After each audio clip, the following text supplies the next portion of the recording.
ലൂക്കോസിൻ്റെ സുവിശേഷം 2-ാം അധ്യായത്തിൻ്റെ 10-ാം വാക്യവും 14-ാം വാക്യവും പെട്ടെന്ന് വായിക്കാം.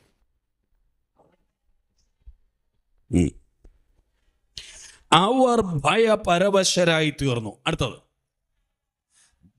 നിർത്തി വായിക്കണേ. ദൂതൻ അവരോട് ഭയപ്പെടേണ്ട, മതി. അടുത്തത് 14-ാം വാക്യം. അത്യുന്നതങ്ങളിൽ ദൈവത്തിന് മഹത്വം,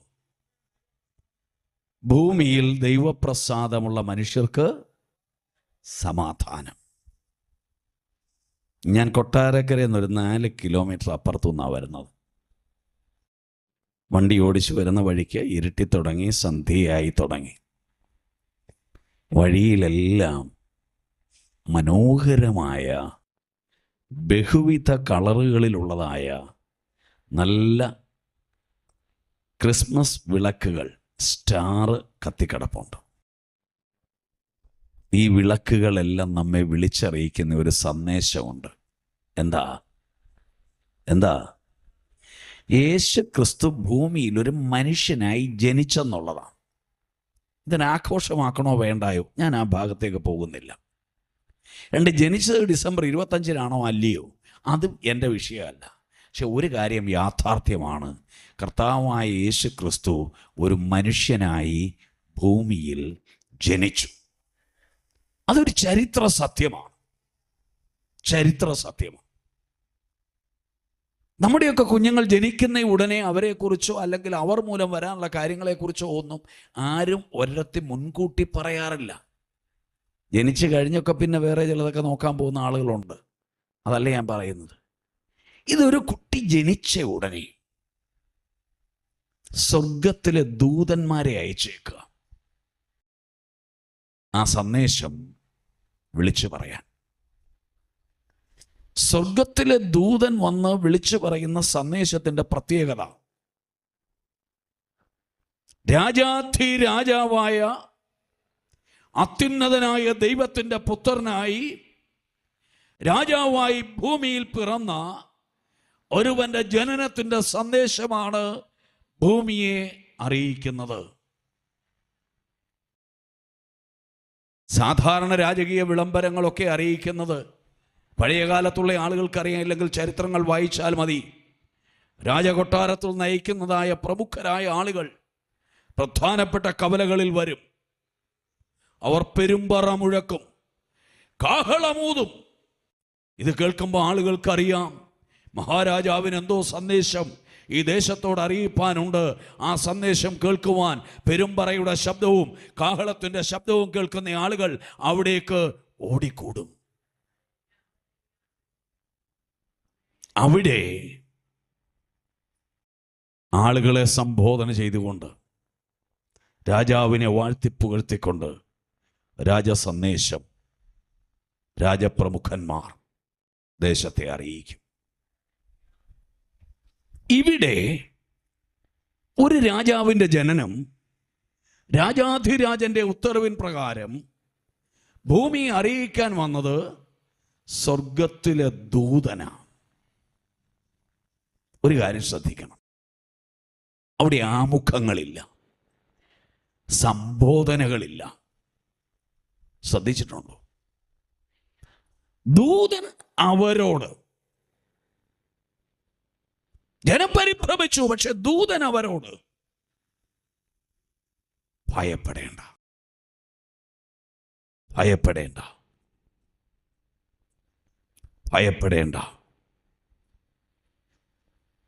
ഇനി ഞാനൊരു കാര്യം ചോദിക്കട്ടെ, നിങ്ങളെല്ലാം എന്നെ നോക്കണേ. പേടിയില്ലാത്ത ആളുകളൊക്കെ കൈയൊന്ന് പൊക്കിക്കേ. ഭയമില്ലാത്ത ആളുകൾ കൈയൊന്ന് ഉയർത്താൻ. ഒറ്റയാൾ ഇവിടെ കൈപൊക്കിയിട്ടില്ല. അപ്പൊ എല്ലാവർക്കും പേടിയുണ്ട്, ഇല്ലേ? ഉണ്ട്. എവിടെയാണ് ഈ ഭയം തുടങ്ങിയത്? എത്രാമത്തെ വയസ്സിലാണ് തുടങ്ങി? 10 വയസ്സായപ്പോഴാണോ? കാര്യങ്ങളൊക്കെ വിവേചിക്കാനുള്ള മാനസിക പക്വത വന്നപ്പോഴാണോ? ആണോ? ഏയ് അല്ല. ശ്രദ്ധിക്കണമെന്നെ.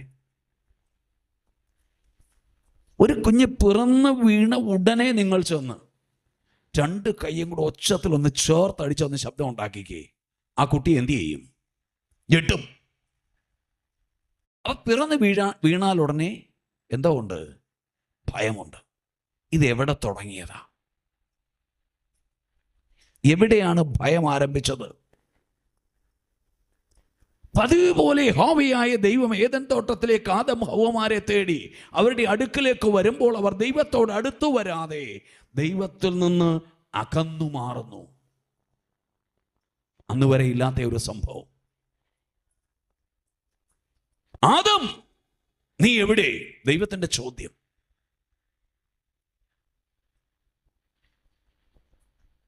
മറുപടി പറയാതിരിക്കാൻ പറ്റാതെ വന്നു.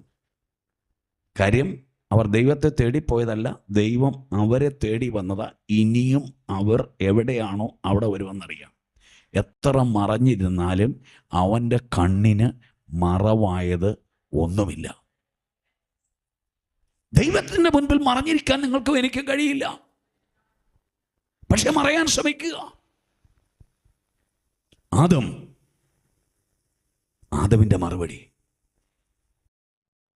ദൈവമേ, അങ്ങ് ഞങ്ങളോട് തിന്നരുതെന്ന് പറഞ്ഞ ആ വൃക്ഷഫലം ഞങ്ങൾ തിന്നു.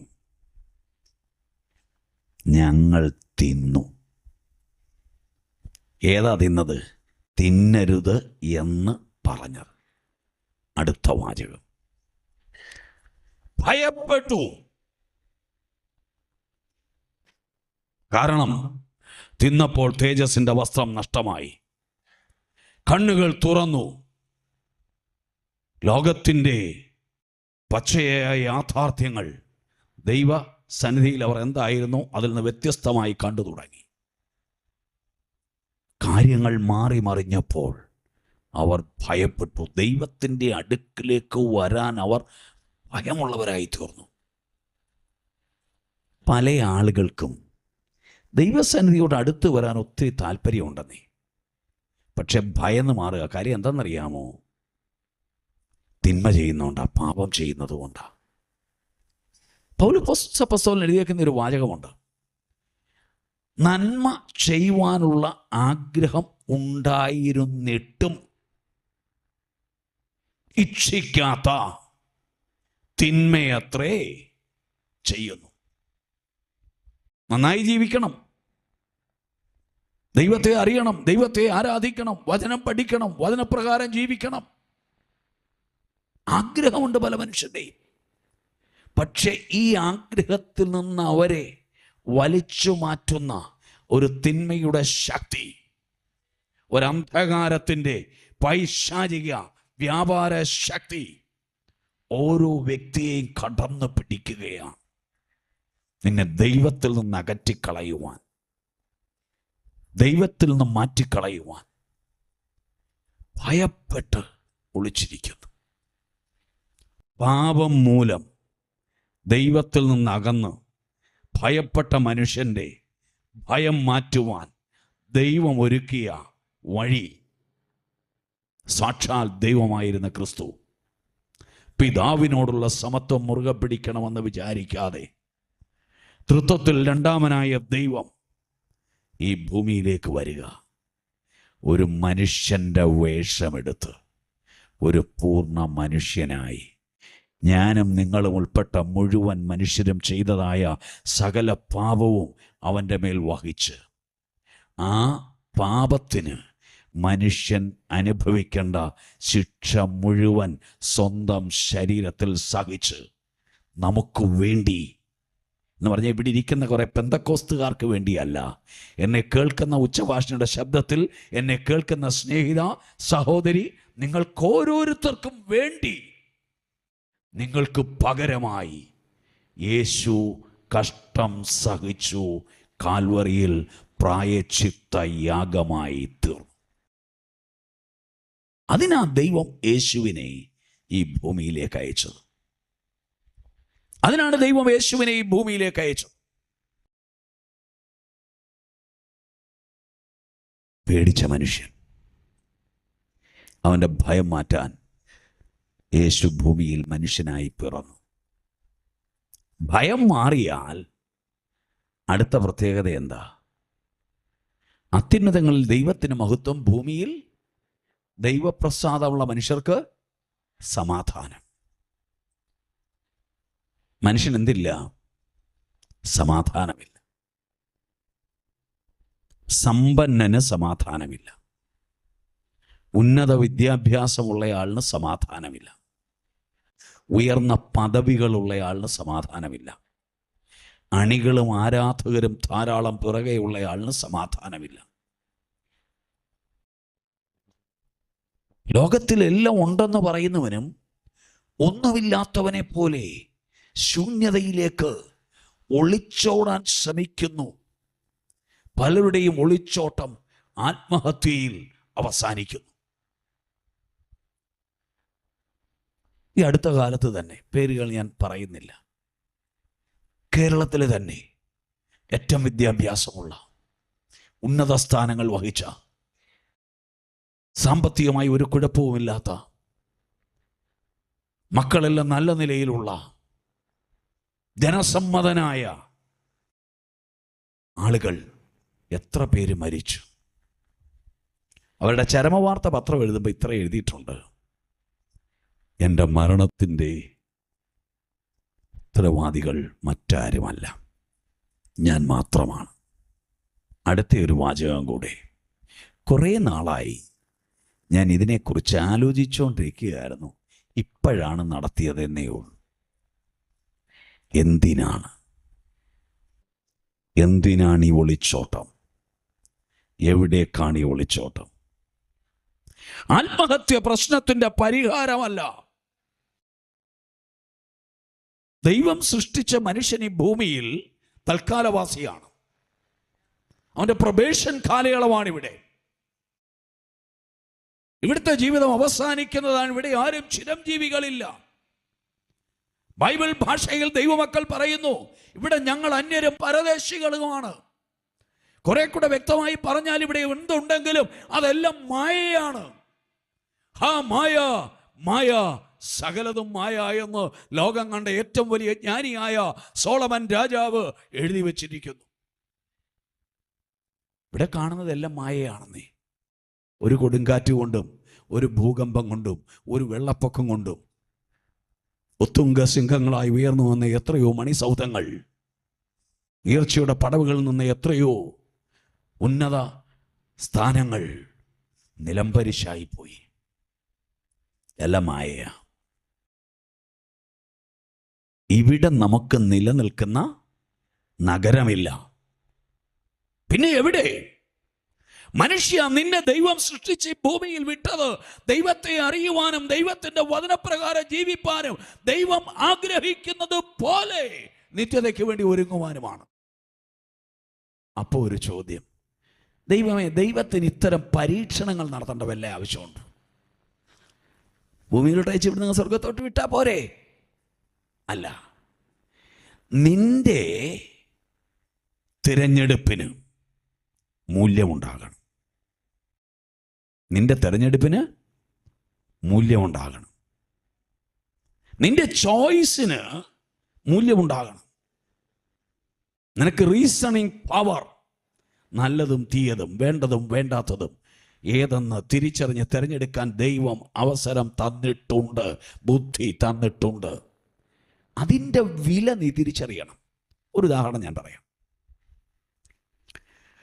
ഒരു എക്സിബിഷൻ ഹാളിലോട്ട് കയറി ചെല്ലുന്ന ഉടനെ, ഇപ്പം പിന്നെ റോബോട്ടുകൾ ധാരാളമുണ്ട്. അവിടെ നിൽക്കുന്നതായ ഒരു റോബോട്ട് നമ്മളെ കണ്ട ഉടനെ കയറി ചെല്ലുമ്പം ഇങ്ങനെ തൊഴുതു. ഈ റോബോട്ട് തൊഴുമ്പോൾ തിരിച്ച് റോബോട്ടിനെ തൊഴുന്ന എത്ര പേര് ഇവിടെ ഉണ്ട്? ഞാൻ തൊഴത്തില്ല. കാര്യം എനിക്കറിയാം, വർഗീസ് മത്തായി ആണെന്ന് തിരിച്ചറിഞ്ഞിട്ടല്ല ഈ റോബോട്ട് എന്തോ ചെയ്തത്, തൊഴുതത് അല്ല. കാരണം ഞാൻ കയറി അകത്ത് ചെന്നിട്ട് പുറകെ വരുന്ന ഒരു നായാണ്. അവിടെ സർക്യൂട്ട് തമ്മിൽ കൂട്ടിമുട്ടാൻ വേണ്ടി സ്റ്റെപ്പിൽ ചില അഡ്ജസ്റ്റ്മെന്റ് ഇലക്ട്രിസിറ്റിയിൽ ചെയ്തു വെച്ചിട്ടുണ്ട്. അവിടെ ആ നായ കയറുന്ന ഉടനെ എന്തോ ചെയ്യും? വീണ്ടും തൊഴും. അപ്പം ഞങ്ങളെ രണ്ടുപേരെ എങ്ങനെയാ കണ്ടത്? ഒരുപോലെ കണ്ടത്. അപ്പം കുശൃതിയായ ഒരു ചെറുപ്പക്കാരൻ ഇത് കണ്ടിട്ട്, ഇനി ഞാൻ നോക്കിയാൽ പറ്റുമെന്നറിയാൻ അവിടെ കിടന്ന് ഒരു പാറക്കല്ലെടുത്ത് കൊണ്ടുവന്ന് ആ സ്റ്റെപ്പേ വെച്ചു. പട്ടിക്ക് ജീവനേലും ഉണ്ടായിരുന്നു, പാറക്കല്ലിന് ജീവനുണ്ടോ? ഇല്ല. അപ്പോഴും എന്തോ ചെയ്യും? ഇങ്ങനെ തൊഴും. അപ്പോൾ യാന്ത്രികമായി അതുവഴി കയറി വരുന്ന മുഴുവൻ ആളുകളെയും വണങ്ങാൻ ഉണ്ടാക്കി വെച്ചിരിക്കുന്ന ഒരു യന്ത്ര മനുഷ്യൻ വണങ്ങിയാൽ അതിന് എന്തില്ല? വിലയില്ല. ഞാനും നിങ്ങളും വില കൊടുക്കത്തില്ല. പക്ഷെ അതങ്ങ് മാറി. തിരുവനന്തപുരം സെക്രട്ടേറിയറ്റ്, നമ്മുടെ മുഖ്യമന്ത്രി അദ്ദേഹത്തിൻ്റെ ഓഫീസിലോട്ട് പോകാൻ കാറേ നിറങ്ങി നേരെ അങ്ങോട്ട് ചെല്ലുക. അവിടെ പല റാങ്കിലുള്ള പോലീസുകാരുണ്ട്. ഇവരവിടെ ഇരിക്കുക. വർഗീസ് മത്തായി കയറി ചെല്ലുമ്പോൾ അവരെഴുന്നേക്കുകയില്ല, കയ്യിലിരിക്കുന്ന സിഗരറ്റ് കളയത്തുമില്ല. എന്തെങ്കിലും ചോദിച്ചാൽ, എന്നെ ഒരു ഉപദേശിയാണെന്നൂടെ മനസ്സിലാക്കിയാൽ ചൊവ്വേ നേരെ എന്ത് ചെയ്യത്തില്ല? മറുപടിയും പറയത്തില്ല. കാര്യം എനിക്ക് അത്രയും വിലയെ തരത്തുള്ളൂ, ഞാനൊരു സാധാരണക്കാരനാണ്. പക്ഷേ മുഖ്യമന്ത്രി 1-ാം നമ്പർ സ്റ്റേറ്റ് കാറിൽ വന്ന് ഇറങ്ങിയിട്ട് ഒന്നും വേണ്ട, അദ്ദേഹത്തിൻ്റെ സ്വസ്ഥമായ ശൈലിയിൽ ഇങ്ങനെ കുനിഞ്ഞങ്ങോട്ട് നടന്നു പോകുമ്പോൾ അവിടെ ഇരിക്കുന്നവരും നിൽക്കുന്നവനും എല്ലാം പെട്ടെന്ന് അലേർട്ടായി കോലങ്ങോട്ട് ആഞ്ഞ് ചവിട്ടി ഒരു സല്യൂട്ടൊക്കെ കൊടുക്കുന്ന കാഴ്ച കാണാം. കാര്യം മുഖ്യമന്ത്രി ആരാണ്, മന്ത്രി ആരാണ്, അവരുടെ ചീഫ് സെക്രട്ടറി ആരാണ്, സെക്രട്ടറിമാരാരാണ്, സാധാരണ മനുഷ്യൻ ആരാണെന്ന് തിരിച്ചറിഞ്ഞിട്ട് അവൻ്റെ പദവിക്കൊത്തവണ്ണമുള്ള ബഹുമാനമാണ് ആര് കൊടുക്കുന്നത്? അവിടെ നിൽക്കുന്ന സെക്യൂരിറ്റി ഓഫീസർ കൊടുക്കുന്നത്. ഇനി അവിടെ നിൽക്കുന്ന സെക്യൂരിറ്റി ഓഫീസർ അബദ്ധം പറ്റി മദ്യപിച്ച് ലഹരിയിൽ അവിടെ വന്നിരിക്കുക. അപ്പം മുഖ്യമന്ത്രി ഇറങ്ങി ചെല്ലുക. ഇയാൾ കാലുമേ കാലുമൊക്കെ വെച്ച് ഇങ്ങനെ പെടലിയിലോട്ട് തലയൊക്കെ വെച്ച് ഒരിരിപ്പിരിക്കുക. മുഖ്യമന്ത്രി ഞാൻ കയറിപ്പോവും. പക്ഷേ 10 മിനിറ്റിനകം ഇവൻ്റെ സസ്പെൻഷൻ ഓർഡർ അല്ലെ ഡിസ്മിസൽ ഓർഡർ അവൻ്റെ കൈ കിട്ടും, ഉറപ്പാ. അപ്പം ദൈവം എന്തിനാണ് ദൈവത്തെ തിരിച്ചറിയാനും ആരാധിക്കാനുമുള്ള ഒരു റീസണിങ് പവർ നിനക്ക് തന്നിരിക്കുന്നത്? നിന്നെ ഒരു യന്ത്ര മനുഷ്യനായിട്ടല്ല, വിവേചന ശക്തിയുള്ള, ബുദ്ധിയുള്ള, വിവേകമുള്ള, ദൈവത്തിന് തുല്യമായ പദവികളോടെ ദൈവം ഭൂമിയിൽ തൻ്റെ സ്വരൂപത്തിലും സാദൃശ്യത്തിലും സൃഷ്ടിച്ചാക്കിയ ഒരു മനുഷ്യനായി ദൈവം നിന്നെ ആക്കിയിരിക്കുന്നു എങ്കിൽ ദൈവത്തെ ആരാധിപ്പാൻ നീ കടപ്പെട്ടവരാണ്. ദൈവത്തിന് തുല്യമായ പദവി എന്ന് പറയുമ്പോൾ ദൈവത്തിൻ്റെ സുപ്രീം അതോറിറ്റി അല്ല, തെറ്റിദ്ധരിക്കരുത്. എന്നെ കേൾക്കുന്ന സ്നേഹിതരെ, ദൈവം ആരാണെന്ന് നീ തിരിച്ചറിയണം. ആ തിരിച്ചറിവാണ് ജീവിതത്തിലെ ഏറ്റവും വലിയ തിരിച്ചറിവ്. ഭൂമിയിൽ നീ കണ്ടുപിടിക്കുന്ന ഏത് വലിയ കണ്ടുപിടുത്തത്തെക്കാളും വലിയ കണ്ടുപിടുത്തം ഏതാണ്? ജെയിംസ് സിംസൺ ധാരാളം പുതിയ ഇൻവെൻഷൻസ് നടത്തിയ ഒരാളാണ്. ഒരിക്കൽ പത്രക്കാരൻ അദ്ദേഹത്തോട് ചോദിച്ചു, താങ്കളുടെ ജീവിതത്തിൽ താങ്കൾ കണ്ടുപിടിച്ച നൂതന കണ്ടുപിടുത്തങ്ങൾ ഏറ്റവും പ്രാധാന്യമുള്ള കണ്ടുപിടുത്തം ഏതാണ്? അദ്ദേഹത്തിൻ്റെ മറുപടി ഇതാണ്: എൻ്റെ ദൈവത്തെ രക്ഷകനായി കണ്ടെത്തിയതാണ് എൻ്റെ ജീവിതത്തിലെ ഏറ്റവും വലിയ കണ്ടെത്തൽ. സ്നേഹിത, നീ നേടുന്ന ഏത് നേട്ടത്തെക്കാളും വലുത് നിന്റെ ദൈവത്തെ നീ കണ്ടെത്തുന്നതാണ്. അതിന് കഴിയണം. അപ്പൊ യേശു ക്രിസ്തുവിൻ്റെ ജനനത്തിൽ ദൂതൻ പറഞ്ഞു, ഭയപ്പെടേണ്ട. കാരണം യേശു വന്നത് നിനക്ക് എന്ത് തരാനാ? സമാധാനം തരാനാ. നിങ്ങളൊന്ന് ആലോചിച്ച്, വീട്ടിൽ സമാധാനമുണ്ടോ? പലർക്കും 99% ആളുകൾക്ക് ഇല്ലെന്നുള്ളത് സത്യമായ കാര്യമാണ്. പണി ചെയ്യുന്ന ഓഫീസിൽ സമാധാനമുണ്ടോ? ഇല്ല. സമൂഹത്തിൽ സമാധാനമുണ്ടോ? ഇല്ല. അധികാരമുള്ള ഭരണകർത്താക്കൾക്ക് സമാധാനമുണ്ടോ? ഇല്ല.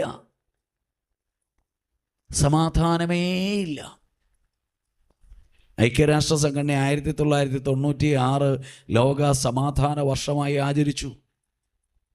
ലോകത്തിലെ മുഴുവൻ എക്സ്പേർട്സ് അതത് രാജ്യങ്ങളുടെ പ്രാദേശിക തലം മുതൽ ഉയർന്ന തലം വരെ അതിനെക്കുറിച്ച് പഠിച്ച് തീരുമാനങ്ങൾ എടുത്ത് ഒടുവിൽ അന്താരാഷ്ട്ര തലത്തിൽ പല തട്ടുകൾ കടന്ന് അന്താരാഷ്ട്ര തലത്തിൽ തീരുമാനമെത്തിയ തീരുമാനം അവർ നന്നായി അപഗ്രഥിച്ചു പഠിച്ചിട്ട് അവർ എത്തിയ ഒരു നിഗമനമുണ്ട്. അടിസ്ഥാനപരമായി ഒരു വ്യക്തിക്ക് സമാധാനമുണ്ടായാൽ അതവൻ്റെ കുടുംബത്തിലേക്കും, അതവൻ ഉൾപ്പെട്ടു നിൽക്കുന്ന സമൂഹത്തിലേക്കും, അത് അവൻ ഉൾപ്പെട്ടു നിൽക്കുന്ന രാജ്യത്തേക്കും വ്യാപിക്കും. അപ്പം സമാധാനം ശരിക്കും ഉണ്ടാകണമെങ്കിൽ എവിടെ ഉണ്ടാകണം? വ്യക്തി ജീവിതത്തിൽ ഉണ്ടാകണം. സ്നേഹിത, നിൻ്റെ കുടുംബത്തിൽ സമാധാനമില്ല. പരിഹാരം, നിൻ്റെ ജീവിതത്തിൽ സമാധാനം ഉണ്ടാകട്ടെ. അതിന് സമാധാന പ്രഭുവായ യേശുവിനെ നീ കണ്ടെത്തണം. ലോകത്തിലെ ബുദ്ധിമാന്മാർ സമാധാനം തരാൻ ഒരുപാട് മാർഗങ്ങൾ കണ്ടുപിടിച്ചിട്ടുണ്ട്.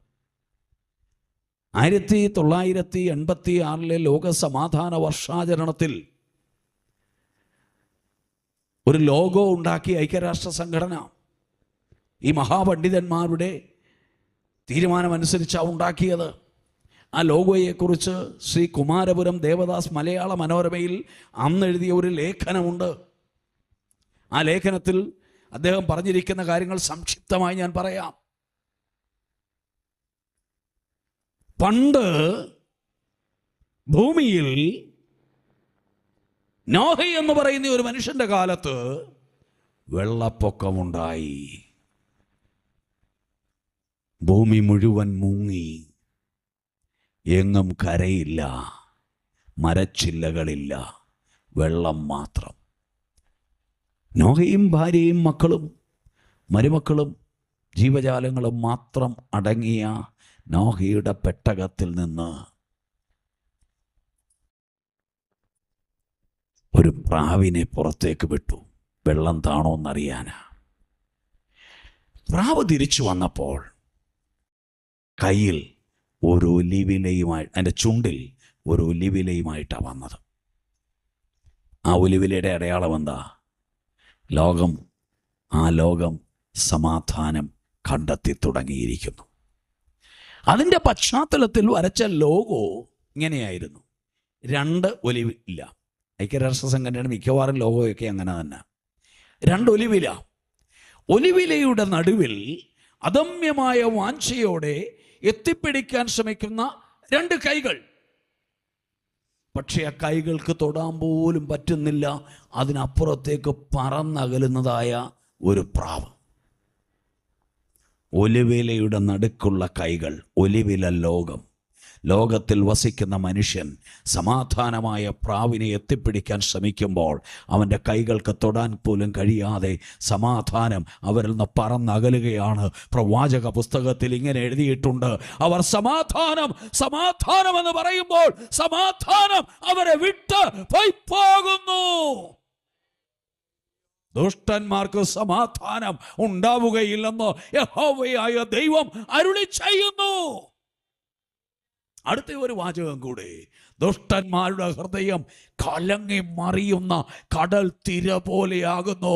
എവിടെയാണ് സമാധാനം നഷ്ടമായത്? ഭൂമിയിൽ മനുഷ്യന്റെ ദുഷ്ടത പെരുകിയപ്പോൾ, പാപം പെരുകിയപ്പോൾ, മനുഷ്യൻ സ്വസ്നേഹിയായപ്പോൾ, അവൻ സ്വാർത്ഥനായപ്പോൾ, അവന്റെ സഹോദരനെ തല്ലിക്കൊല്ലാൻ ശ്രമിച്ചപ്പോൾ, അവൻ പാപത്തിലേക്ക് വഴുതി വീണപ്പോൾ, ദൈവത്തിൽ നിന്ന് അകന്നപ്പോൾ, ദൈവത്തിന്റെ വഴികളെ വിട്ടപ്പോൾ, ദൈവത്തിന്റെ വചനത്തെ വിട്ടപ്പോൾ അവൻ സമാധാനം ഇല്ലാത്തവനായി തീർന്നു. മുഴുവൻ ലോകവും സമാധാനമില്ലാത്ത അവസ്ഥയിലേക്ക് പോയി. നിരാശയ്ക്ക് അടിമപ്പെടുക. അതിനൊരു കാരണവുമില്ലെങ്കിലും നിന്റെ ജീവിതത്തെ ഇരുട്ടിന്റെ മറവിലാക്കിക്കൊണ്ട്, ഉള്ളിൽ വിഷാദം തന്നുകൊണ്ട്, നിന്റെ ചിന്താമണ്ഡലങ്ങളെ തെറ്റായ ദിശയിലേക്ക് നയിച്ചുകൊണ്ട് ദുഷ്ടപിശാച് നിന്റെ ജീവിതത്തിൽ നിന്നെ മടുപ്പിച്ച് ആത്മഹത്യയിലേക്ക് നയിക്കാൻ ശ്രമിക്കുന്ന ദുഷ്ടന്റെ ഒരു തന്ത്രമുണ്ട്. ഇന്ന് രാത്രി എന്നെ കേൾക്കുന്ന പ്രിയ സ്നേഹിത, നീ അത് തിരിച്ചറിയുക. നിരാശ തരിക, അറിയാത്ത വിഷാദം തരിക, നാളെയെക്കുറിച്ച് ഉറപ്പില്ലാത്ത അവസ്ഥ, സ്ഥിരതയില്ലാത്ത അവസ്ഥ, സുസ്ഥിരമായ ഒരു ഭാവിയെക്കുറിച്ച് ചിന്തിക്കാൻ പോലും കഴിയാത്ത അവസ്ഥ. ഇല്ല ഞാനോ അല്ല, പണമുണ്ടോ ഉണ്ട്, നല്ല കുടുംബ ബന്ധമുണ്ടോ ഉണ്ട്, എല്ലാം ഉണ്ട്, സമൂഹത്തിൽ സ്ഥാനമുണ്ട്, സകലതമുണ്ട്. പക്ഷേ ഉള്ളിൻ്റെ ഉള്ളിൽ ഒരു നിരാശ, അപകർഷതാബോധം, വിഷാദം, വിഷാദരോഗം പിടിച്ചടക്കിയ ധാരാളം ആളുകളെ നമുക്ക് കാണാൻ കഴിയും. നിന്നെ വിഷാദം പിടിക്കരുത്. വിഷാദം നിന്റെ ഉള്ളിൽ കൊണ്ടുവരുന്നത് നിന്നെ ഭയപ്പെടുത്തുന്ന ചിന്തകളാണ്, ഭാവിയെക്കുറിച്ചുള്ളതായ ഉറപ്പില്ലാത്ത ചിന്തകളാണ്. നിനക്ക് സമാധാനം തരാനല്ലേ യേശു ഈ ഭൂമിയിൽ ജനിച്ചത്. നീ തെക്കും വടക്കും പടിഞ്ഞാറും കിഴക്കും യാത്ര ചെയ്യുമ്പോൾ ഈ ദിവസങ്ങളിൽ നിന്റെ മുൻപിൽ തെളിഞ്ഞു നിൽക്കുന്ന സകല നക്ഷത്ര വിളക്കുകളും നിന്നെ കൊണ്ടെത്തിക്കുന്നതായ ഒരു ദർശനമുണ്ട്. ഈ വിളക്ക് കത്തുന്നതിൻ്റെ പിറകിൽ ഒരു ചരിത്ര വസ്തുതയുണ്ട്. യേശു എന്ന രക്ഷകൻ എനിക്ക് വേണ്ടി ഈ ഭൂമിയിൽ പിറന്നു. അവൻ എൻ്റെ സകല പ്രശ്നത്തിൻ്റെയും പരിഹാരകനാണ്. എൻ്റെ നിരാശ മാറ്റി എനിക്ക് ആശ തരുവാൻ, എൻ്റെ നിരാശ മാറ്റി എനിക്ക് പ്രത്യാശ തരുവാൻ, എൻ്റെ ദുഃഖം മാറ്റി എനിക്ക് സന്തോഷം തരുവാൻ, എൻ്റെ ദുഃഖം മാറ്റി എനിക്ക് സന്തോഷം തരുവാൻ എൻ്റെ യേശു എനിക്ക് വേണ്ടി ഭൂമിയിൽ പിറന്നു.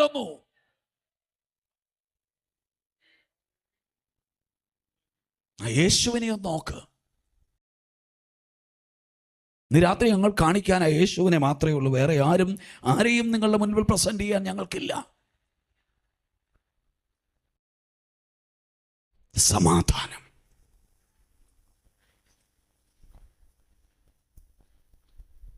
സമാധാനം. പല അമ്മച്ചിമാരും പറഞ്ഞിട്ട്, എൻ്റെ മോനെ ഒരു സമാധാനവും ഇല്ല മോനെ. ആത്മഹത്യ ചെയ്യാൻ പേടിയുണ്ടോ? ഉള്ളത് കൊണ്ട് എന്നോട് ഒന്നിലധികം ആളുകൾ പറഞ്ഞൊരു വാക്ക് ഞാൻ പറയാം.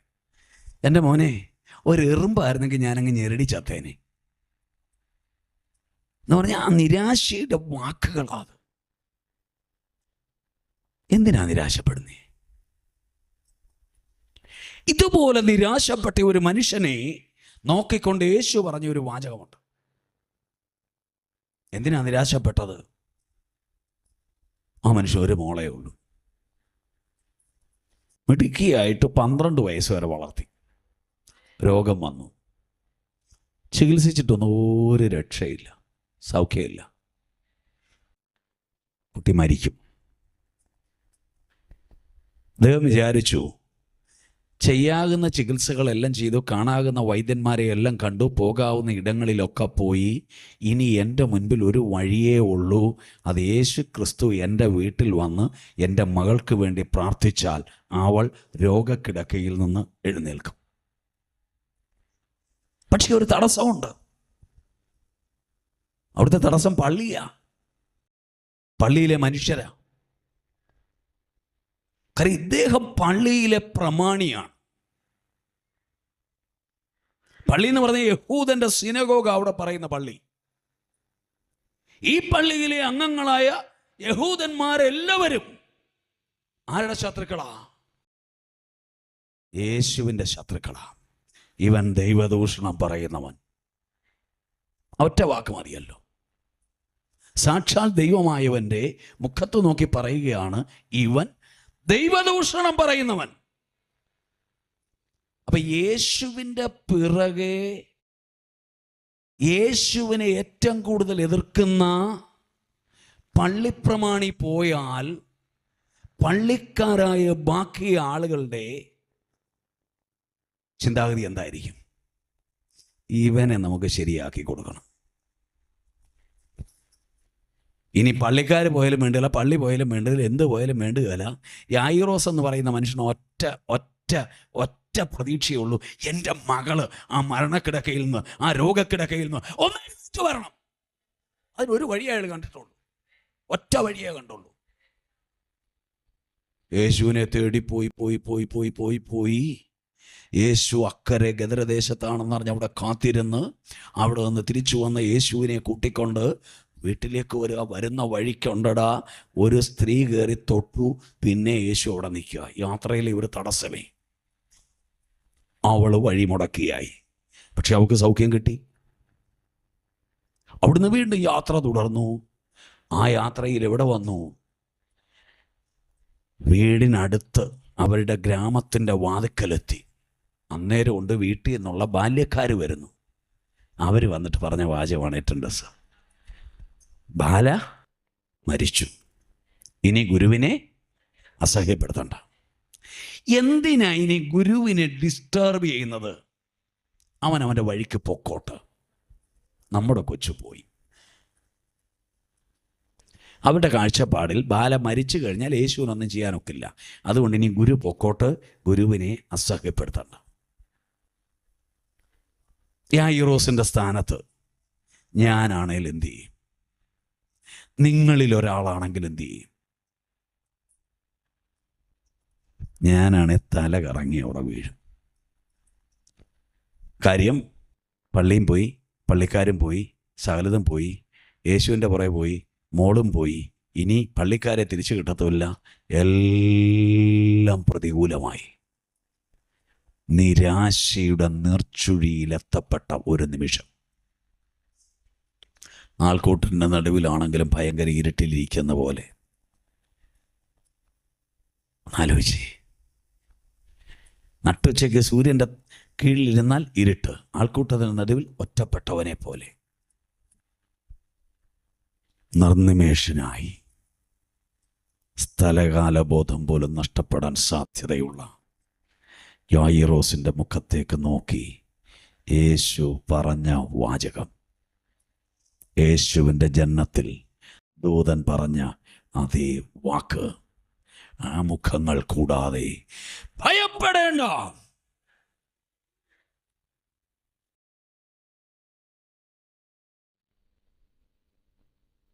എത്ര ശക്തിയുണ്ട വാക്കിനെന്നറിയാമോ?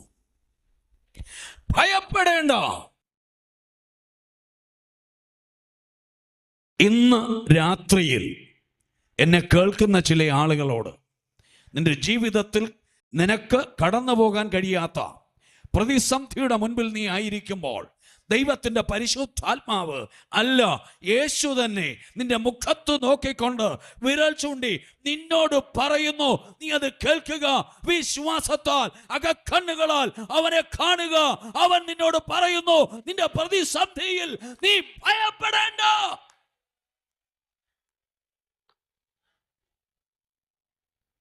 എന്തിനാ ഭയന്നിരിക്കുന്നത്? ഒരുപക്ഷെ അകത്ത് കയറാൻ ഭയന്നിട്ട് പുറത്തൊളിച്ചിരിക്കുന്നവർ കാണും. വരാൻ ആഗ്രഹമുണ്ടായിട്ടും ഭയന്ന് വീട്ടിലിരുന്നവർ കാണും.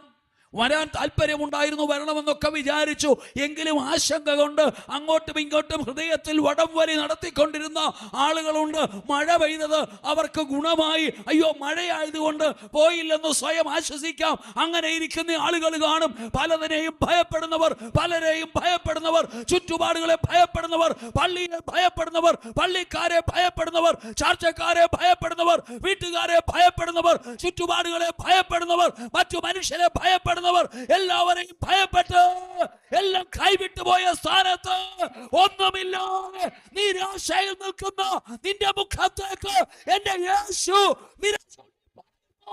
ഭയപ്പെടേണ്ട.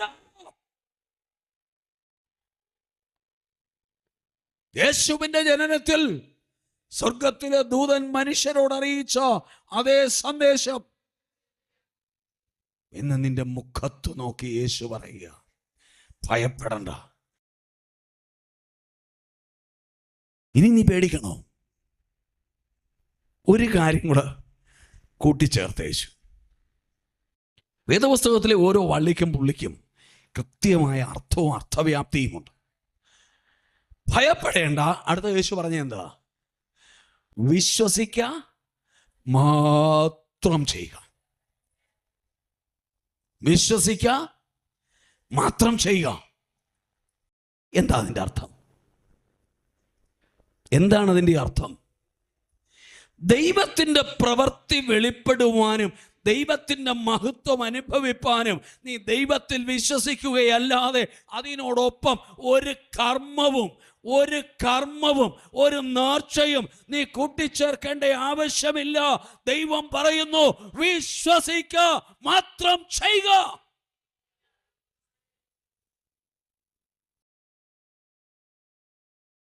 വിശ്വാസത്തിന്റെ കൂടെ വേറൊന്നും കൂട്ടിച്ചേർക്കണ്ട. എന്തോ വേണം? ഞാൻ ചോദിക്കട്ടെ, ഇവിടെ ഇരിക്കുന്ന ദൈവമക്കളുണ്ട്, നിങ്ങൾക്ക് ശരിക്കും വിശ്വസിക്കാൻ കഴിയുന്നുണ്ടോ? ചോദ്യമാണ്.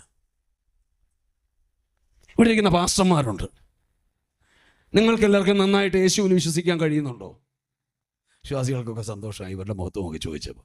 ഇവർക്ക് ആകെപ്പാടെ എന്നാലും ഇങ്ങനെ കയറി ഞങ്ങളുടെ വേദിയിൽ ഞങ്ങൾ വിളിച്ചു വരുത്തപ്പം ഇങ്ങനെ ചോദിക്കണമായിരുന്നോ എന്ന്. നിങ്ങൾക്കെല്ലാം വിശ്വാസമുണ്ടോ? ഉണ്ടോ? എവിടെ ഉണ്ട്? ഉറപ്പാണ്? യെസ്. യേശുവിൻ്റെ കൂടെ ആണെന്ന ശിഷ്യന്മാരുണ്ടായിരുന്നു, അവരെ ഞാൻ പരിചയപ്പെടുത്താം. ഈ സംഭവത്തിന് തൊട്ട് മുൻപ് ഗലീലക്കടലിൻ്റെ കരയിലിരിക്കുമ്പോൾ യേശു പറഞ്ഞു, നാം അക്കരയ്ക്ക് പോകാം. നമ്മൾ എവിടെ പോവാം? അക്കരയ്ക്ക് പോകാം.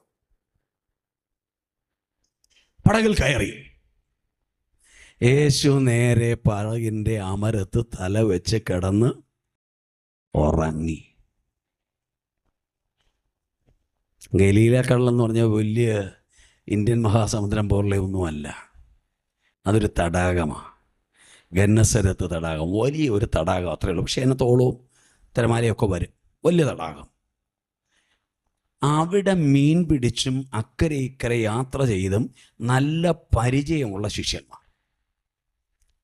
പക്ഷേ പടക് കുറേ നടുക്കോട്ട് ചെന്നപ്പോൾ കാറ്റടിച്ചു, കടലിളകി, പടകിൽ വെള്ളം കയറി, പടക് മുങ്ങും എന്ന് അവർക്ക് തോന്നി. അവർക്ക് ചെയ്യാകുന്ന എല്ലാ കാര്യങ്ങളും അവർ ചെയ്തു, അവരുടെ കഴിവ് മുഴുവൻ ഉപയോഗിച്ചു. സംഭവം വിജയിച്ചില്ല. പക്ഷെ അവർ ഉപയോഗിച്ചത് മുഴുവൻ അവരുടെ കടലിലെ എക്സ്പീരിയൻസാണ്, ലോകത്തിലെ എക്സ്പീരിയൻസാണ്, തൊഴിലിലെ എക്സ്പീരിയൻസാണ്, കഴിഞ്ഞകാല അനുഭവങ്ങൾ കൂടെ ഉള്ളതായ കാര്യങ്ങളാണ് അവരവിടെ പ്രയോഗിച്ചത്. പലപ്പോഴും നമ്മളൊക്കെ നമ്മുടെ കഴിഞ്ഞകാല അനുഭവങ്ങൾ വെച്ച് കാര്യങ്ങളെ അതിജീവിക്കാൻ ശ്രമിക്കും. ഒക്കാതെ വന്നപ്പോൾ അവർ നേരെ യേശുവിൻ്റെ അടുക്കൽ വന്നു തട്ടി ഉണർത്തി. ഒരു ഭാഗത്ത് പറഞ്ഞേക്കുന്നത്, അവരൊരു ചോദ്യം ചോദിച്ചു, നാഥ, ഞങ്ങൾ നശിച്ചു പോകുന്നതിൽ നിനക്ക് വിചാരമില്ലയോ? ഇപ്പൊ കുറ്റം ആരുടെ തലയിലായി? നീ ആദ്യമേ യേശുവിനെ സമീപിച്ചാ പോരെ? ആദ്യം നീ വിശ്വസിച്ചത് നിന്റെ കഴിവില്ല. കാര്യം സാധിക്കാൻ പല ആളുകളെ തേടിപ്പോകും. പക്ഷെ ദൈവത്തിന്റെ വചനം നിന്നോട് പറയുന്നു, മനുഷ്യനിൽ ആശ്രയിക്കുന്നതിനേക്കാൾ യഹോവയിൽ ആശ്രയിക്കുന്നത് നല്ലത്. മാനുഷിക ബുദ്ധിയിൽ ആശ്രയിക്കുന്നതിനേക്കാൾ യഹോവയിൽ ആശ്രയിക്കുന്നത് നല്ലത്. മാനുഷികമായ പഴയ പരിശീലനങ്ങൾ ആശ്രയിക്കുന്നതിനേക്കാൾ നല്ലത് യഹോവയിൽ ആശ്രയിക്കുന്നത്.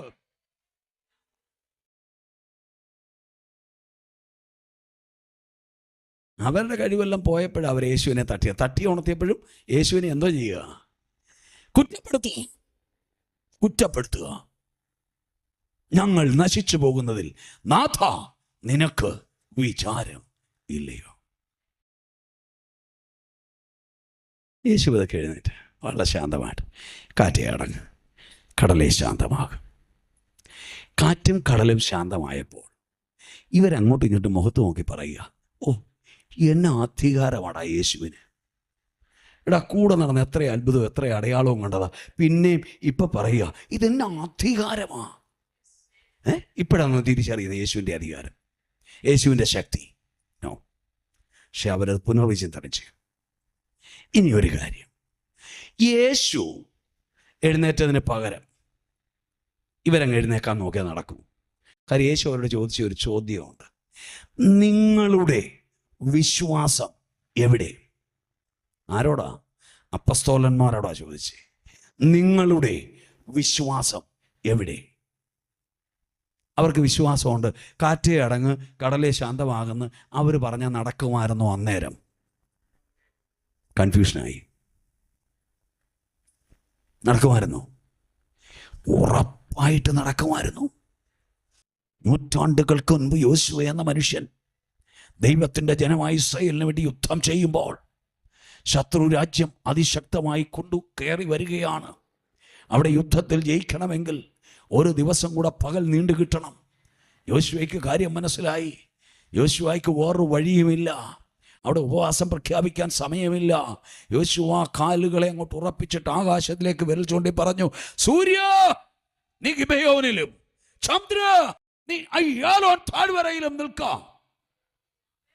സൂര്യനെയും ചന്ദ്രനെയും തൻ്റെ വാക്കുകൊണ്ട് നിർത്തിയെന്ന് പറഞ്ഞാൽ സൂര്യനെയും സൂര്യനെ ചുറ്റുന്ന നവഗ്രഹങ്ങളെയും അതിൻ്റെ ഉപഗ്രഹങ്ങളെയും ഉൾപ്പെടുന്നതായ സൗരയൂഥത്തെ മുഴുവൻ നിശ്ചലമാക്കി. എത്ര സമയമാണെന്നറിയാമോ? 23 മിനിറ്റും 23 മണിക്കൂറും 40 മിനിറ്റുകളും. പിന്നീട് ശാസ്ത്രം അത് തെളിയിച്ചിട്ടുണ്ട്. ആകെ 24 മണിക്കൂർ സൗരയൂഥം നിന്നിട്ടുണ്ട്. അത് വേറൊരിടത്ത് 20 മിനിറ്റ് നിർത്തിയതായിട്ടുണ്ട്. ഈ ഇൻസിഡൻറ്റിൽ ശാസ്ത്രീയമായി തെളിയിക്കപ്പെട്ടു 23 മണിക്കൂറും 40 മിനിറ്റും സൂര്യനും ചന്ദ്രനും നിന്നെങ്കിൽ സൂര്യനും 9 ഗ്രഹങ്ങളും അതിൻ്റെ എല്ലാ ഉപഗ്രഹങ്ങളും ഉൾപ്പെട്ടതായ സൗരയൂഥത്തെ മുഴുവൻ നിർത്താൻ യോശുവ എന്ന ഒരു മനുഷ്യൻ മതിയെങ്കിൽ അതിലൊരു കൊച്ചുഗോളമായ ഭൂമിയിലെ ഒരു കൊച്ചു തടാകത്തിലെ വെള്ളത്തിൻ്റെ തിരമാലയെ നിശ്ചലമാക്കാൻ പത്രോസേ നിനക്ക് പറ്റത്തില്ലേ? യാക്കോബേ നിനക്ക് പറ്റത്തില്ലേ? യോഹന്നാനെ നിനക്ക് പറ്റത്തില്ലേ? ഉറപ്പ് പറ്റും. അതുകൊണ്ടാണ് യേശു ചോദിച്ചത്, നിങ്ങളുടെ വിശ്വാസം എവിടെ?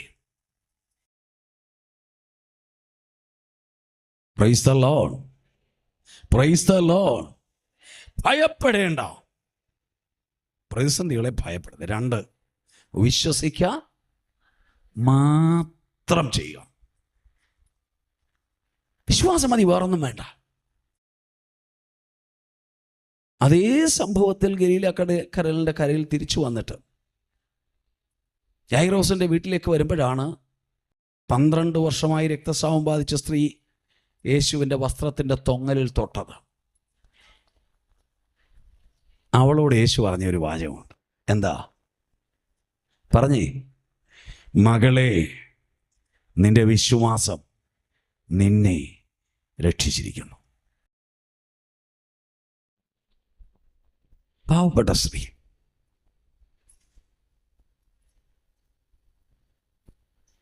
അപ്പസ്തോലന്മാരോട് ചോദിക്കും, നിങ്ങളുടെ വിശ്വാസം എവിടെ?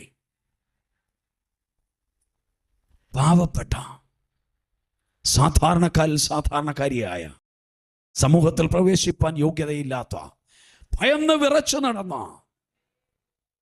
12 കൊല്ലമായി അവളെ ബാധിച്ചിരിക്കുന്ന രോഗമേതെന്ന് ലോകം തിരിച്ചറിഞ്ഞാൽ, യഹൂദ സമൂഹം തിരിച്ചറിഞ്ഞാൽ അവളെ കല്ലെറിഞ്ഞ് കൊല്ലും. അങ്ങനെയുള്ള ഒരു സ്ത്രീ വിശ്വാസത്തോടെ യേശുവിൻ്റെ പുറകെ നടന്ന വസ്ത്രത്തിൻ്റെ തൊങ്ങലിൽ തൊട്ടപ്പോൾ യേശു പറയുക, പത്രോസേ, നിന്റെ വിശ്വാസം എവിടെ? ഇവിടെ മോളെ, നിന്റെ വിശ്വാസം. വിശ്വാസം വ്യക്തിപരമാണ്. ആത്മീയ കൂട്ടായ്മയുണ്ട്. വിശ്വാസത്തിൽ നമ്മെ ഒരുമിച്ച് നിർത്താനും വിശ്വാസത്തിൽ നമ്മെ ധൈര്യപ്പെടുത്താനും ഉത്തേജനം നൽകാനും ആത്മീയ പരിപോഷണത്തിനും ഉള്ളതാണ്. പക്ഷേ വിശ്വാസം എനിക്ക് എൻ്റെ ദൈവത്തോടുള്ള,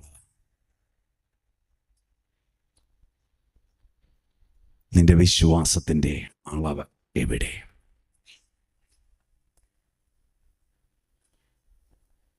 വിശ്വാസികളുടെ പിതാവെന്ന് പറയുന്ന, ബഹുജാതികളുടെ പിതാവെന്ന് പറയുന്ന അബ്രഹാമിനെ കുറിച്ച് പറയുന്നു. അബ്രഹാം ആശയ്ക്ക് വിരോധമായി ആശയോടെ വിശ്വസിച്ചു.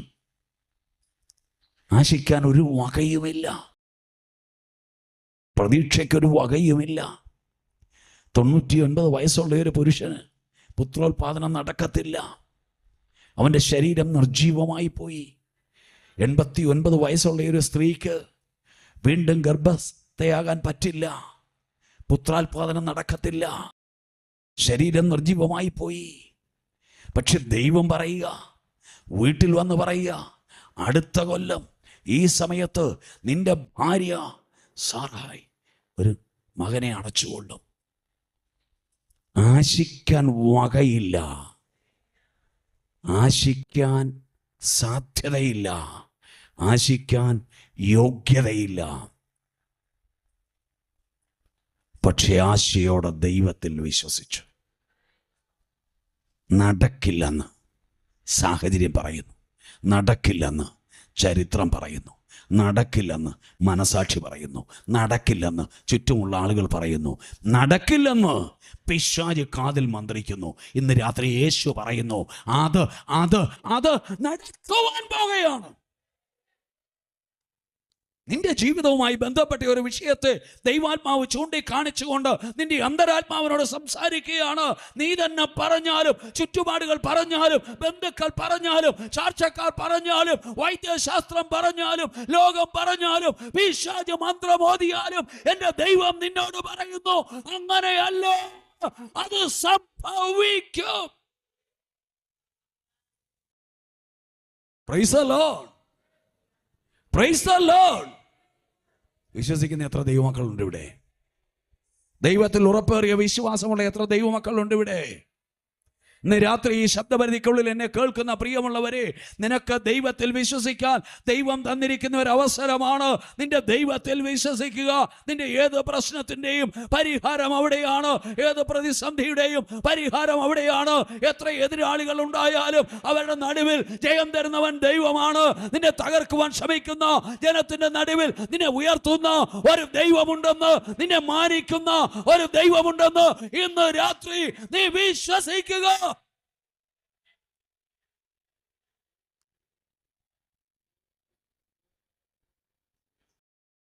വിശ്വസിക്കുക, വിശ്വസിക്കുക. പറഞ്ഞു പോകാൻ എളുപ്പമുള്ള ഒരു വാക്കാ, പറഞ്ഞു പോകാൻ എളുപ്പമുള്ള വാക്കാ. ജീവിതത്തിൻ്റെ അനുഭവത്തിലേക്ക് ചാലിച്ചെടുക്കാൻ, നിന്റെ ശരീരത്തിലെ സിരകളിലോടുന്ന രക്തത്തിലേക്ക് അത് അലിയിച്ചു ചേർക്കാൻ, നിന്റെ ബുദ്ധിയുടെ മണ്ഡലത്തിലേക്ക്, നിന്റെ ചിന്താമണ്ഡലത്തിലേക്ക് അതിനെ ഒന്ന് അലിയിച്ചു ചേർക്കാൻ ചില പാടാ. പക്ഷെ അത് സംഭവിച്ചാൽ നിന്റെ ജീവിതം അത്ഭുതങ്ങളുടെ കലവറയായിരിക്കും. അവിടുന്ന് അത്ഭുതങ്ങൾ അങ്ങോട്ട് തുടങ്ങും. Praise the Lord. നിങ്ങളെല്ലാവരും എന്നെ ഒന്ന് നോക്കിക്കേ, എൻ്റെ കണ്ണിലോട്ട് നോക്കിക്കേ. കുനിഞ്ഞിരിക്കുന്നവരെ കാണുമ്പോൾ എനിക്ക് തോന്നുന്നു ഈ വിശ്വാസം നിങ്ങൾക്ക് കുറവാണെന്ന്. കഥ കേൾക്കുന്നത് പോലെ ഇരിക്കരുത്, കഥ കേൾക്കുന്നത് പോലെ ഇരിക്കരുത്. പൗലോസ് ചോദിച്ചൊരു ചോദ്യമുണ്ട്, ക്രൂശിക്കപ്പെട്ടവനായ ക്രിസ്തുവിനെ ഞാൻ നിങ്ങളുടെ മുൻപാകെ വരച്ച് കാട്ടിയിരിക്കേ നിങ്ങളെ ക്ഷുദ്രം ചെയ്ത് മയക്കിയതാര്? പാസ്റ്റർ, ഈ പറഞ്ഞതൊക്കെ നടക്കുമോ? നടക്കും. പക്ഷെ പൗലോസ് പറഞ്ഞ കാര്യം കൂടെ ഞാൻ ചെയ്യണം. എന്ത് ചെയ്യണം? ക്രൂശിക്കപ്പെട്ടവനായ ക്രിസ്തുവിനെ നിങ്ങളുടെ മുൻപാകെ വരച്ച് കാണിക്കണം. യേശു ജനിച്ചപ്പോൾ ഭയപ്പെടേണ്ടെന്നും സമാധാനമുണ്ടെന്നും പറഞ്ഞെങ്കിൽ ആ ജനനം കൊണ്ട് മാത്രമല്ല അത് ലഭിക്കുന്നത്. നിന്റെ ജീവിതത്തിൽ ഭയം വന്നതും സമാധാനം നഷ്ടപ്പെട്ടതും പാപം മൂലമാണെങ്കിൽ, ആ പാപത്തിൽ നിന്ന് നിനക്ക് മോചനം തരുവാനാണ് യേശു ഭൂമിയിലേക്ക് വന്നത്. എങ്ങനെയാണ് പാപത്തിൽ നിന്ന് യേശു മോചനം തന്നത്? ഞാനും നിങ്ങളെല്ലാവരും സകല മനുഷ്യരും പാപികളായിരുന്നു. നാം എല്ലാവരും അകൃത്യം ചെയ്തവരായിരുന്നു. ഞാൻ അകൃത്യത്തിൽ ഉരുവായി, പാപത്തിൽ എൻ്റെ അമ്മ എന്നെ ഗർഭം ധരിച്ചു. ജന്മം കൊണ്ട് പാപികളാണ് സകല മനുഷ്യരും. ദുഷ്ടൻ്റെ അധീനതയുള്ള ഈ ലോകത്തിൽ ജന്മം കൊണ്ട് പാപിയായി ജനിച്ചു വീണ മനുഷ്യൻ അറിഞ്ഞോ അറിയാതെയോ പാപത്തിൽ മുഴുകി പാപത്തിൻ്റെ വഴികളിലൂടെ പാപം ചെയ്ത് ജീവിക്കുകയാണ്. പാപിയായ ഒരു മനുഷ്യനും ദൈവസന്നിധിയിൽ ചെല്ലത്തില്ല.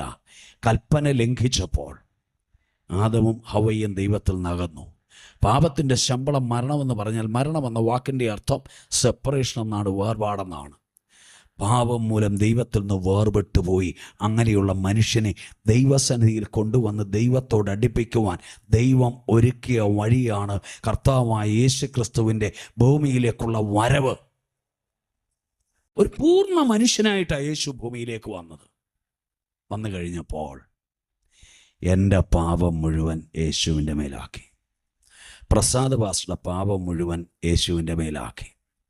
ഇവിടെ ഇരിക്കുന്ന ഓരോ ദൈവദാസന്മാരെയും, നിങ്ങളുടെ ഓരോരുത്തരുടെയും, എന്നെ കേൾക്കുന്ന മുഴുവൻ ആളുകളുടെയും, ഭൂമിയിൽ ജനിച്ചു മരിച്ചവരും ഇന്ന് ജീവിക്കുന്നവരെയും ജനിക്കാനിരിക്കുന്ന മുഴുവൻ മനുഷ്യരുടെയും പാപം പിതാവായ ദൈവം യേശുവിൻ്റെ മേലാക്കി.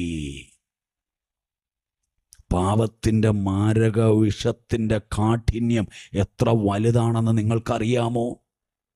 യേശുവിൻ്റെ മേലെ പാപം വന്നപ്പോൾ നടന്ന 2 കാര്യങ്ങളുണ്ട്. ഒന്ന്, അവൻ്റെ ശരീരം വിയർത്തു. വിയർപ്പായി പുറത്തു വന്നത് രക്തമാണ്.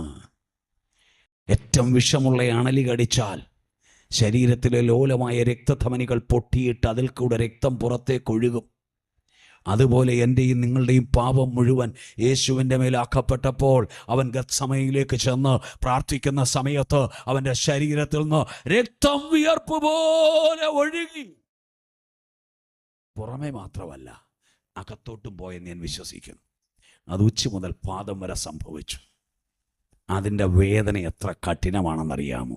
2, അവൻ്റെ ചങ്കിൽ വിലാപ്പുറത്ത് കുത്തിയപ്പോൾ അവിടെ നിന്ന് പുറത്തു വന്നത് രക്തം മാത്രമല്ല, ഒരു മനുഷ്യൻ്റെയും ഹൃദയത്തിൽ വെള്ളമില്ല.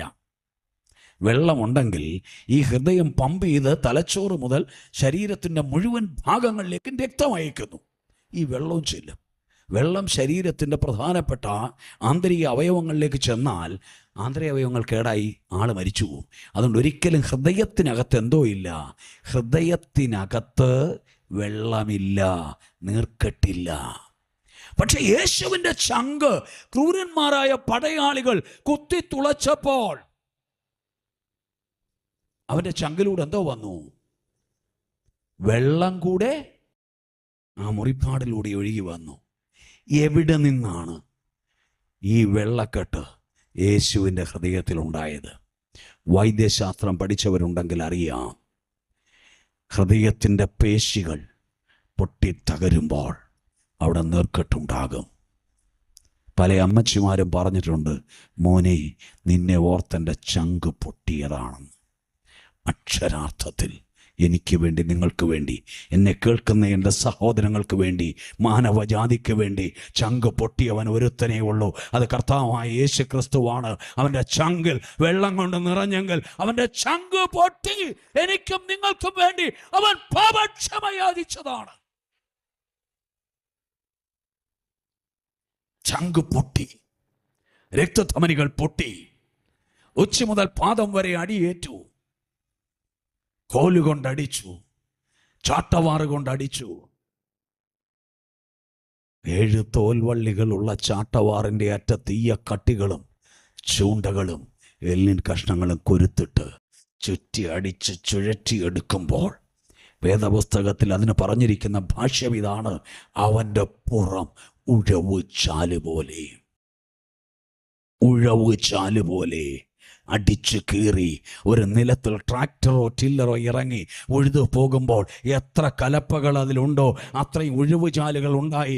കട്ട ഇളകി മറിഞ്ഞ് വെള്ളം ഒഴുകുന്നത് പോലെ യേശുവിൻ്റെ ശരീരത്തിൽ എല്ലിൻ കഷ്ണങ്ങളും ചൂണ്ടകളും കൂർത്ത എല്ലിൻ കഷ്ണങ്ങളും ഈ കട്ടികളും വെച്ച് അടിച്ചു പറിച്ചപ്പോൾ അവൻ്റെ ശരീരത്തിൽ ഉഴവു ചാലു പോലെയായിട്ട് മാംസം പറിഞ്ഞു മാറിയിട്ട് രക്തം ധാരധാരയായി ഒഴുകി. ഒറ്റ വാചകം പറയുമ്പോൾ എല്ലാം അതിൽ തീരും. അവനെ കണ്ടാൽ ആളല്ല എന്ന് തോന്നുമാറും. നോക്കിയാൽ ആരല്ല? ഒരു മനുഷ്യനല്ല, വെറും ഒരു മാംസപ്പിണ്ഡം തൂക്കിയിട്ടിരിക്കുന്നത് പോലെ, ഒരു മാംസപ്പിണ്ഡം തൂക്കിയിട്ടിരിക്കുന്നത് പോലെ, കണ്ടാൽ ഒരു മനുഷ്യനാണെന്ന് പോലും തോന്നാത്ത തരത്തിൽ കാൽവറി ക്രൂശിൽ അവൻ കിടക്കുകയാണ്. എന്തിനു വേണ്ടി? നിന്റെ ഭയം മാറ്റുവാൻ, എന്തിനു വേണ്ടി? നിനക്ക് സമാധാനം തരുവാൻ. എന്തിനു വേണ്ടി? നിന്നെ ദൈവത്തിൻ്റെ പൊന്നോമന മകനും പൊന്നോമന പുത്രിയുമാക്കുവാൻ. എന്തിനു വേണ്ടി? നിന്നെ ദൈവരാജ്യത്തിൻ്റെ നിത്യതയുടെ അവകാശിയാക്കി തീർക്കുവാൻ. ആ കാൽവറിയെ നീ ഒന്ന് കാണുമോ? ആ കാൽവറിയെ നീ ഒന്ന് കാണുമോ? കാൽവറിയിൽ നിനക്ക് വേണ്ടി യാഗമായി കിടക്കുന്ന യേശുവിനെ ഒന്ന് കാണുമോ? രണ്ട് കള്ളന്മാരുടെ നടുവിൽ, ആകാശത്തിനും ഭൂമിക്കും നടുവിൽ, ഭൂലോകത്തിൻ്റെ മധ്യസ്ഥാനത്ത് പിതാവായ ദൈവത്തിന് നമുക്ക് മധ്യേ നിന്നുകൊണ്ട് നമുക്ക് വേണ്ടി പക്ഷപാതം ചെയ്ത് കാൽവറിയിൽ പ്രാണത്യാഗം ചെയ്യുന്ന പിതാവേ, ഇവരോട് ക്ഷമിക്കണമേ എന്ന് പറഞ്ഞു നമുക്ക് വേണ്ടി പാപക്ഷമ യാചിച്ചുകൊണ്ട് പ്രാണത്യാഗം ചെയ്യുന്ന ആ യേശുവിനെ നീ ഒന്ന് കാണുമോ? ആർക്കു വേണ്ടി? ആർക്കു വേണ്ടി? ആർക്കു വേണ്ടി? നിൻശബ്ദ കൈവച്ചുകൊണ്ട് പറയാൻ കഴിയട്ടെ, ഓരോരുത്തർക്കും പറയാൻ കഴിയട്ടെ, എനിക്ക് വേണ്ടി, എനിക്ക് വേണ്ടി, എനിക്ക് വേണ്ടി, എനിക്ക് വേണ്ടി എന്റെ യേശു കാൽവറിയിൽ യാഗമായി. ഇന്ന് രാത്രി എന്നെ കേൾക്കുന്ന സ്നേഹിതരെ, എനിക്കും നിങ്ങൾക്കും വേണ്ടി നമ്മുടെ വീണ്ടെടുപ്പുകാരൻ, സ്നേഹസമ്പന്നനായവൻ കാൽവറിയിൽ യാഗമായി. നാം ദൈവമക്കളെന്ന് വിളിക്കപ്പെടുവാൻ പിതാവ് നമുക്ക് എത്ര വലിയ സ്നേഹം നൽകിയിരിക്കുന്നു. അതിൻ്റെ നീളം, വീതി, ഉയരം, ആഴം ആർക്കും അളക്കാൻ പറ്റില്ല.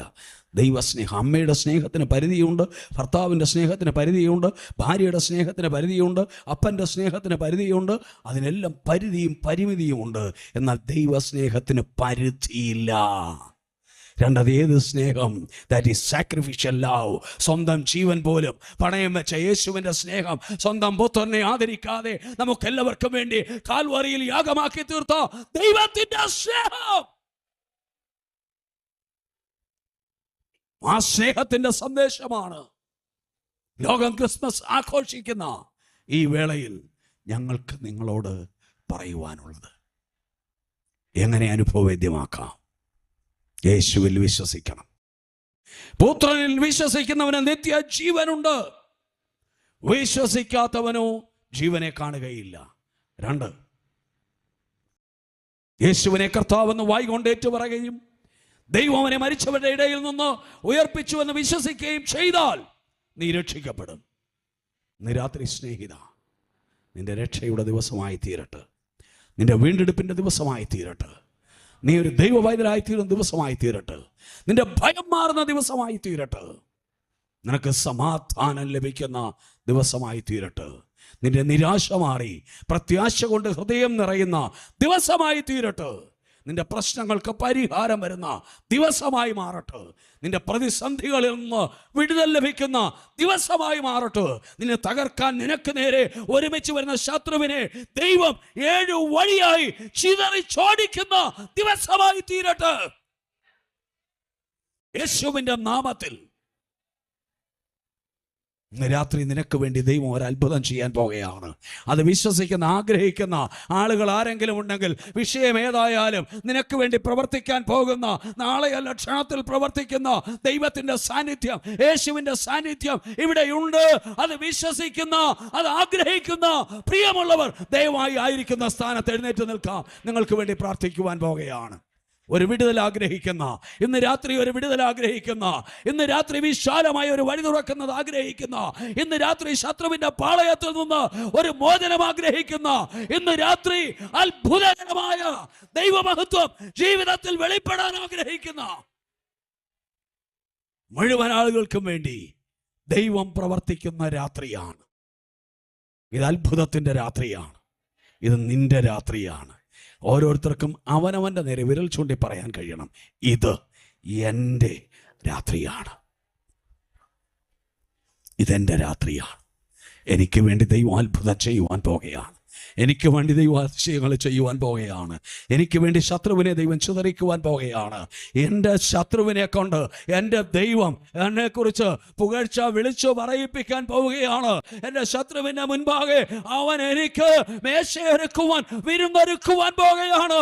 എന്നെ അറിയുന്ന ദൈവം, എൻ്റെ ഹൃദയത്തെ അറിയുന്ന ദൈവം, എൻ്റെ അന്തരത്തെ അറിയുന്ന ദൈവം, എൻ്റെ ജീവിതത്തെ അറിയുന്ന ദൈവം ഇന്ന് രാത്രി എൻ്റെ ജീവിതത്തിൽ വലിയ മാറ്റം തരുവാൻ പോകുകയാണ്.